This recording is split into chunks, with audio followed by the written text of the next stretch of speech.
काय असं जे आहे तुला? माझा मित्र सनी म्हणून आहे, ते सनी लय दारू पित होता, मी पण दारू फुल पित होतो. ह्या औषधामुळे आम्हाला दारू नशामुक्ती केंद्र म्हणजे नशा आमची पूर्ण संपली.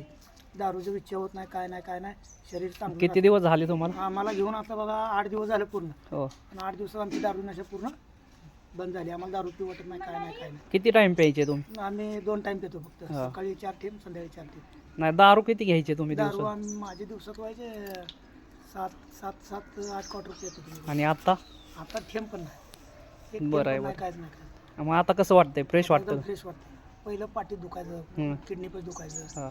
सारखं ते दुखायचं, त्यामुळे दारू पित होतो. आणि आता ते औषध घेतल्यापासून दुखायचं पण बंद झालं आणि त्यामुळे दारूच बंद झाली. चालतंय. आणि त्यात माझा मित्र आहे सनी म्हणून, तो तर माझ्यापेक्षा डबल प्यायला. तो तर आता एक नंबर सिगरेट बिगरेट सगळं सोडून आता एकदम संसारित झालाय. हॅलो, हां बोला ना ताई. नमस्ते. नमस्ते. बोला. काही नाही, आमच्या पाहुण्याच्या मुलाला फरक पडला 2 दिवसामध्येच. अरे वा, ते आपण ते अँटी ॲडिक्शन दिलं ते त्यांच्यासाठी, त्यांच्या मुलाला हो, काही तर ते हो. याचं तंबाखूचं व्यसन होतं ना. तंबाखूचं व्यसन आहे ना. 2च दिवसात रिझल्ट आलाय चांगला. म्हणजे कसा रिझल्ट आला, म्हणजे काय फरक जाणवला तुम्हाला त्याच्यामध्ये? ते सकाळपासून संध्याकाळपर्यंत 2 किंवा 3 ते पुड्या लागायच्या ना तंबाखूच्या. हां. आता फक्त दिवसात एकदा किंवा 2दाच खातो, आणि ते पण बोलतो का मला अशी चव वगैरे काहीच कळत नाही, मी काय खातोय नक्की ते. अरे वा. आणि म्हणजे खूपच हां. बदल झाला, 2 दिवसातच बदल झाला त्याच्यामध्ये. अरे वा. छान. बरं वाटलं ऐकून बरं का हे. म्हणजे ते तो स्वतः बोलले का, म्हणजे असं तंबाखू वगैरे जर खाल्ली तर ते चव हो. लागली? जो मुलगा खातो ना तो स्वतःहूनच बोलला माझ्याशी. अरे वा, छान.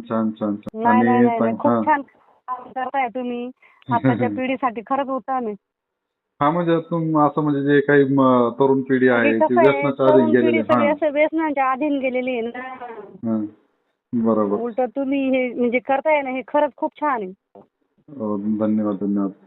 तर मला एक विचारायचं आहे तुम्हाला, की आज तुमच्या आजूबाजूला पण असेल किंवा कोणी रिलेटिव्ह मध्ये पण असेल असे कोणी की जे व्यसनाच्या अधीन गेलेले आहे, त्यांच्यापर्यंत हे प्रोडक्ट पोहोचणं गरजेचं आहे का हो. मॅडम? पाहिजेच. होय. तर काय वाटतं मॅडम, गरजच आहे. ही जी संधी जर तुम्हाला जर भेटली तर कसं वाटेल? मला प्रत्येक तर घरात खूप छान वाटेल. म्हणजे त्यांच्या घरातले म्हणजे नाही का असे वाद भांडणं वगैरे हे व्यसनाच्या अधीन गेलेले असतात ना लोक. मग हां. घरामध्ये वाद भांडणं उलट टाळतील, आणि म्हणजे पुढचे समोरचे लोक पण आनंदी राहतात ना. चालेल. चालतंय मग ताई. समजा मुलगा आहे, हां. मुलाने जर व्यसन केलं तर आई वडील नाही का, आई वडील टेन्शन मध्ये असतात ना. बरोबर. पण तुम्ही खरंच खूप छान काम करताय. धन्यवाद.